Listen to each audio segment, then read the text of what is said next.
And can you talk us through the process of receiving grapes into the cellar? Sure.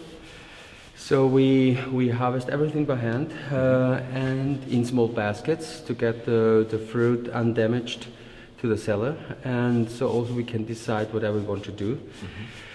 But the regular way here is that our press house is working on 3 floors, so everything is done by gravity. We put the grapes on a sorting table, a vibration table, to get out the juice which happens during transport, and also to overview the grapes last time.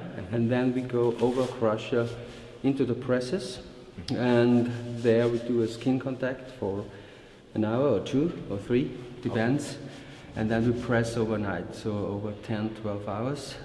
So we do that without getting too much sediments into the juice. I see. And you also don't destem, so you make pressing a little bit easier, and you're not afraid of the phenolics from the stems, I believe. No, that's northern part of wine world, and we have a very long hang time of the grapes, so we don't have green stems. And the stems help a lot. They help with the phenols to get reduction, and they also help the process of pressing. So Fred, we're down in the lower cellar and we're standing underneath the presses. So you said before that that the press juice comes down to the settling tanks? Yeah.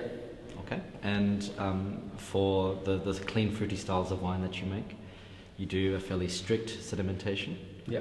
But for your estate fruit, maybe only a couple of hours, is that right? And then you rack off to barrels? That really depends on the quality of the fruit, the cleanness of the fruit. So do you have a little bit botrytis in or whatever? But when everything is in the way we want to have it, this is clean fruit. And when we have a structured wine, when we want to have a structured wine, we do not so much sedimentation. We want to get sediments into the fermentation tank, because I think you get a better natural fermentation, so spontaneous. Yeah. It helps because that's also food for the yeast, Yes. and it also gives the wine structure, so we need that. Okay. So perhaps just to summarize, for the clean fruity styles, which do have a longer settling time, you would add inoculated yeast. Yeah. And for the sort of estate fruit, you would have less settling time, slightly cloudier juice, let's say, and you would wait for a spontaneous fermentation to happen. Yeah. And in your opinion, what's the main advantage of using ambient yeast to ferment your wines? Is it complexity, texture, things like that? Yeah, first of all, it's the appellation. It's the terroir, if you like, which I think you get much better as when you put yeasts from somewhere else into it. Of course, you can use yeasts, which also works very well because they are more or less neutral. But I think especially the first days of fermentation are so different that you get an absolutely different result. Yeah. But if necessary, we also help by these wines to get the wine dry, and we want to have the wine dry in a regular time. So I don't like fermentations going over half a year or 1 year. And you've got a number of large wooden casks here. You were explaining before that these have a lot of benefits, especially when you have juices with high solids and you want to ferment them. So can you tell us a little bit about that? Yeah, the very good thing is that the cask is active, not like a stainless steel tank, and especially getting oxygen to the juice, and this is very helpful. The yeast at the beginning of a fermentation need that, need a little bit more oxygen.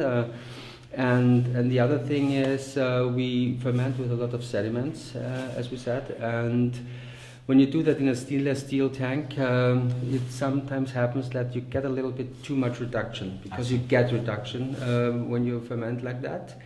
And the oxygen which you get through the wood helps to keep everything in balance and to keep too much reduction away. I see. And the other thing that you do is you do quite a lot of batonnage, I believe. And tell us about that. What effect does this have on your wines? First of all, we like to stay as long as possible without sulfur. And so the yeasts help to keep everything reductive and don't get oxidation. Especially we don't want to have our aromas oxidized, and so we need the yeast in the cask. And it depends on the wine, so we taste a lot in that period of winemaking. And when we see that the oxygen gives a damage to the wine, we make the batonnage to get everything influenced by the yeast. But after a while we put a little sulfur on it.